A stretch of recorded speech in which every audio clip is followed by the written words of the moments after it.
انا كنت بقول للحكام وانا بدرب الزمالك، كنت بقول لهم حاجات اخش فيها السجن.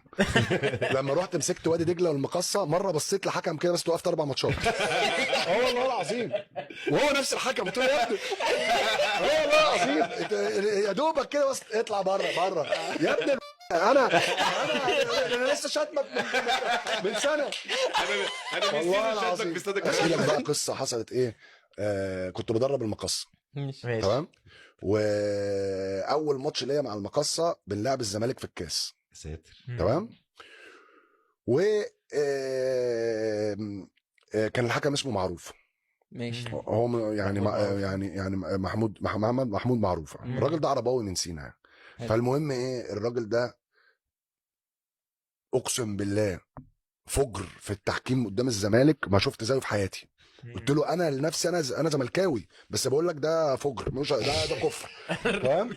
ماشي. محمود علاء كان عندنا راس حربه اسمه عمرو مرعي، اقسم بالله خدوا شنكل في ال6 ياردة كده من ركبته. طق العب. ماشي. فالمهم هتجنن منه، المهم اتغلبنا 1-0. عبد الله جمعه جاب جون كده واتغلبنا الزمالك وانا بلعب. لا وانت لا، كده احنا عارفين. وانا بلعب يعني الحكام كانت يا ميدو هنطردك، اقول له لو ذكر طلع الاحمر من جيبك. لو والله العظيم لو ذكر وطلع الاحمر من جيبك. بس مش جاي كل ده عشان تطردي برضه. لا اصل زمان احنا كنا بنلعب في وسط 50,000 وفي وسط 40,000، مش هيطلع من الملعب. مفيش. هو أيوة بكلمك صح. في حكام دوليه كبار يعني. أيوة. والله العظيم يديني راجل طلع الاحمر من جيبك، لو راجل بس مش تطلع يا من نهار الملعب. اسود، مش هيطلع معايا طبعا. لو بلعب انا بقى في اي نادي تاني وشطب. شاطر. اه والله هنلغي كل